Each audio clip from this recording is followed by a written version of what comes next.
Bismillahirrahmanirrahim. Assalamualaikum warahmatullahi wabarakatuh. Perkenalkan, nama saya Rusdi Mursalin, NIM 2281130875, kelas A18, nomor absen 25, mahasiswa PJJ PAI Syekh Nurjati Cirebon.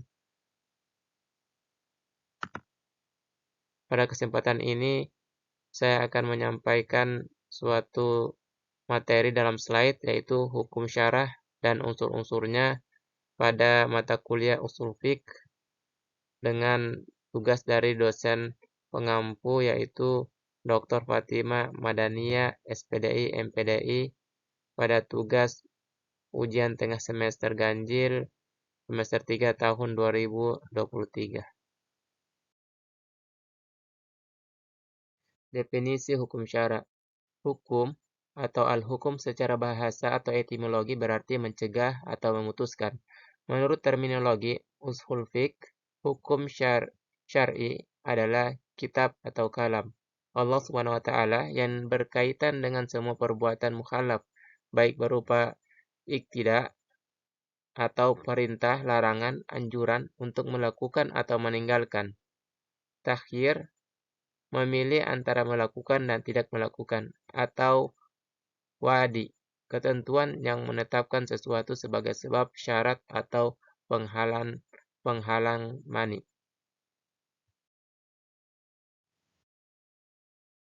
Aqsamul hukum. Pembagian hukum ada dua, yaitu al-hukum taklifi dan al-hukumil wadi'i. Jadi al-hukum taklifi dibagi lagi menjadi 5. Yang pertama al-wujub, an-nidab, al-ibaha, al-karoha, al-haroma. Kemudian al-hukum wadi'i ada 5 juga, yaitu yang pertama as-sabab, asy-syart, kemudian al-mani', kemudian ar-rukhsatu wal 'azimah, kemudian yang kelima as-sihhatu wal batlan. Pembagian hukum syara.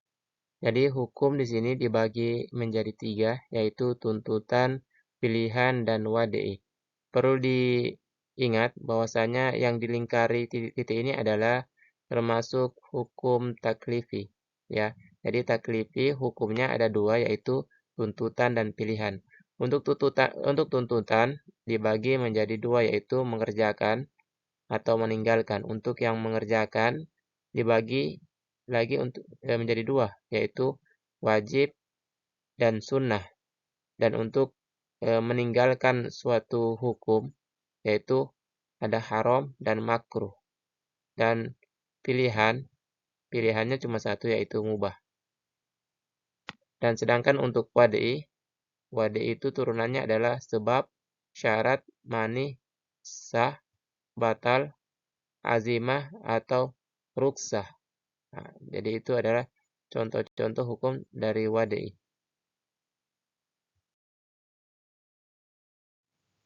Hukum taklifi dan wadi'i.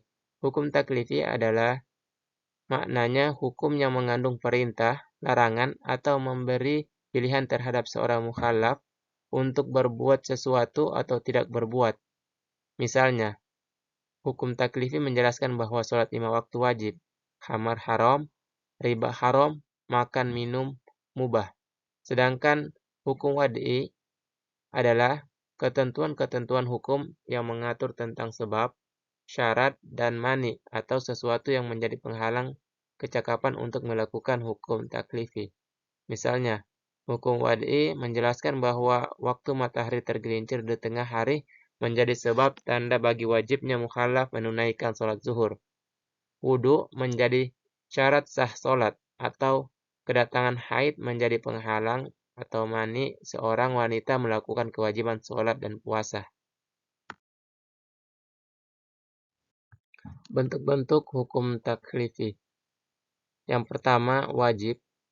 Secara etimologi berarti tetap atau pasti. Secara terminologi, sesuatu yang diperintahkan Allah dan Rasul-Nya untuk dilaksanakan oleh mukhalaf. Jika dilaksanakan, mendapat pahala. Sebaliknya, jika tidak dilaksanakan, diancam dengan dosa. Kemudian yang kedua, mandub. Secara bahasa berarti sesuatu yang dianjurkan. Secara istilah, sesuatu perbuatan yang dianjurkan oleh Allah dan Rasul-Nya, di mana akan diberi pahala orang yang melaksanakannya, namun tidak dicela orang yang tidak melaksanakannya. Mandub atau nadab disebut juga sunnah atau nafilah, mustahab, tatawu, ihsan, dan fadilah. Kemudian yang ketiga haram. Secara bahasa berarti sesuatu yang dilarang mengerjakannya. Secara istilah ialah sesuatu yang dilarang oleh Allah dan Rasul-Nya, di mana orang yang melanggarnya diancam dengan dosa, dan orang yang meninggalkannya karena menaati Allah akan diberi pahala. Misalnya larangan zina. Kemudian makruh. Makruh secara bahasa berarti sesuatu yang dibenci, secara istilah sesuatu yang dianjurkan syariat untuk meninggalkannya, di mana jika ditinggalkan akan mendapat pujian dan pahala, dan jika dilanggar tidak berdosa. Misal, dalam mazhab Hanabi, makruh berkumur-kumur dan memasukkan air ke hidung secara berlebihan ketika wudhu di siang hari Ramadan. Kemudian mubah. Secara bahasa berarti sesuatu yang dibolehkan atau diizinkan. Secara istilah, sesuatu yang diberi pilihan oleh syariat kepada mukallaf untuk melakukan atau tidak, dan tidak ada hubungannya dengan dosa serta pahala. Misal, jika terjadi puncak cekcok suami istri, maka boleh mubah bagi istri membayar sejumlah uang kepada suami dan meminta suami menceraikannya. Quran Surat Al-Baqarah ayat 229. Pembagian wajib yang pertama, dari segi orang yang dibebani kewajiban, yaitu yang pertama, wajib aini, yaitu kewajiban yang dibebankan kepada setiap mukallaf sudah balik atau berakal, tanpa terkecuali, misal sholat wajib. Kemudian, wajib kifai, kewajiban yang dibebankan kepada seluruh mukallaf, namun jika tidak dilaksanakan oleh sebagian umat Islam, maka kewajiban itu sudah dianggap terpenuhi. Contoh, sholat jenazah.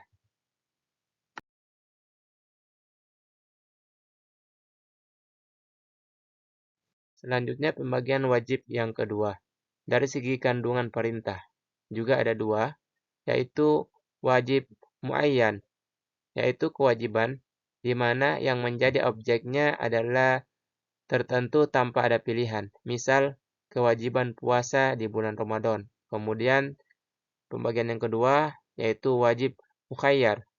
Kewajiban di mana yang menjadi objeknya boleh dipilih antara beberapa alternatif. Contoh, kafarat sumpah.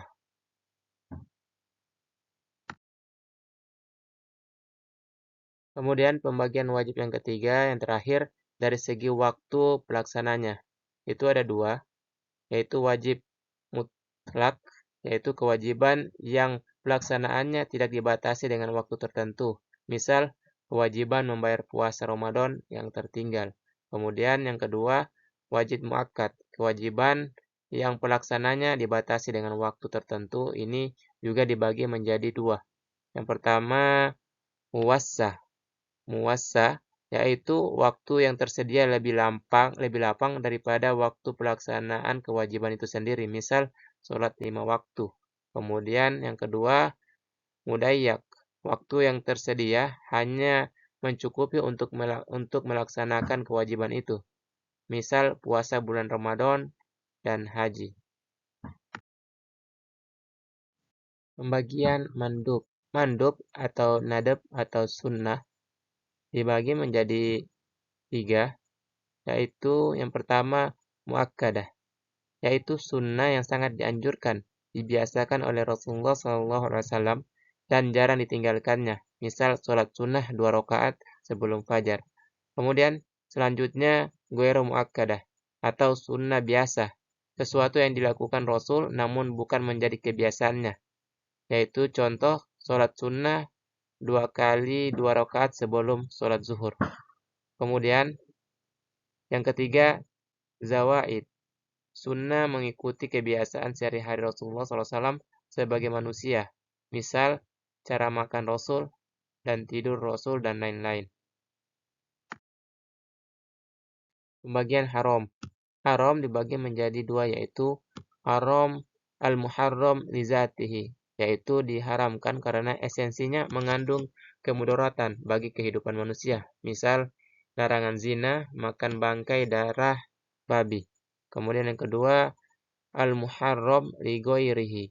Dilarang bukan karena esensinya, tapi pada kondisi tertentu dilarang karena ada pertimbangan eksternal. Misal, larangan jual beli saat azan Jumat.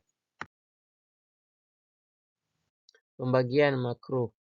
Makruh dibagi menjadi dua. Yang pertama makruh tahrim, yaitu dilarang oleh syariat tapi dalilnya bersifat dhanni al-wurud, yaitu dugaan keras seperti hadis ahad yang diriwayatkan perorangan. Misal, larangan meminang wanita yang sedang dalam pinangan orang lain. Kemudian makruh tanzih dianjurkan, yaitu dianjurkan oleh syariat untuk meninggalkannya. Misal memakan daging kuda pada waktu sangat butuh di waktu perang menurut sebagian Hanafi. Pembagian mubah. Abu Ishaq Al-Syatibi dalam kitab Muwafaqat membagi mubah menjadi tiga macam. Yang pertama, mubah yang berfungsi untuk mengantarkan seseorang pada sesuatu hal yang wajib dilakukan. Misal, makan dan minum adalah sesuatu yang mubah, namun berfungsi untuk menggerakkan seseorang mengerjakan kewajiban sholat dan lain sebagainya. Yang kedua, sesuatu dianggap mubah hukumnya jika dilakukan sekali-kali, tetapi haram hukumnya jika dilakukan setiap waktu. Misal, bermain dan mendengar musik. Jika menghabiskan waktu hanya untuk bermain dan bermusik, maka menjadi haram. Kemudian yang ketiga, sesuatu mubah yang berfungsi sebagai sarana mencapai sesuatu yang mubah pula. Misal, membeli perabot rumah untuk kepentingan kesenangan.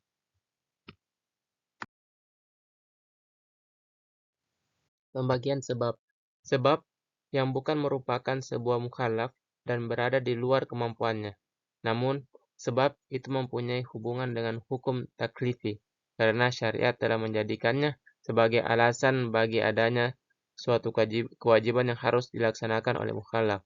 Misal, tergelincir matahari menjadi sebab atau alasan bagi datangnya waktu sholat zuhur, masuknya awal bulan Ramadan menjadi sebab bagi kewajiban puasa Ramadan.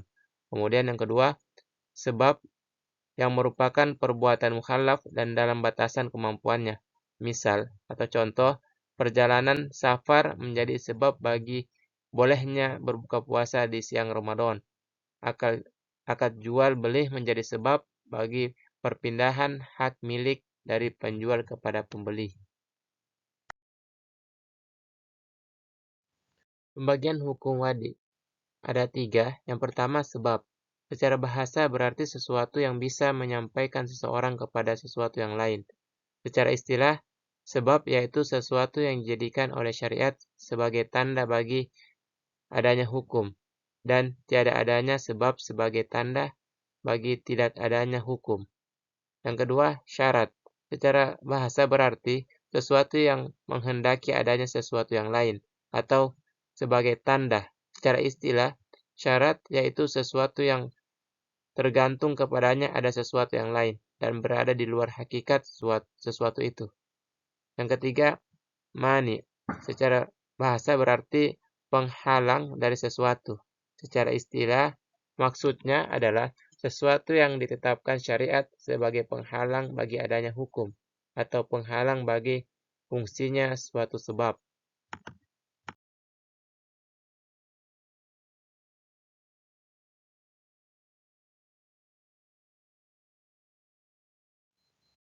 Pembagian mani. Mani dibagi menjadi dua, yaitu mani al-hukum. Al-hukum, sesuatu yang ditetapkan syariat sebagai penghalang bagi adanya hukum. Misal, haid wanita sebagai penghalang sholat. Kemudian, mani al-sabab, sesuatu yang ditetapkan syariat sebagai penghalang bagi fungsinya suatu sebab, sehingga sebab itu tidak lagi mempunyai akibat hukum, atau batas nisab menjadi sebab wajib zakat.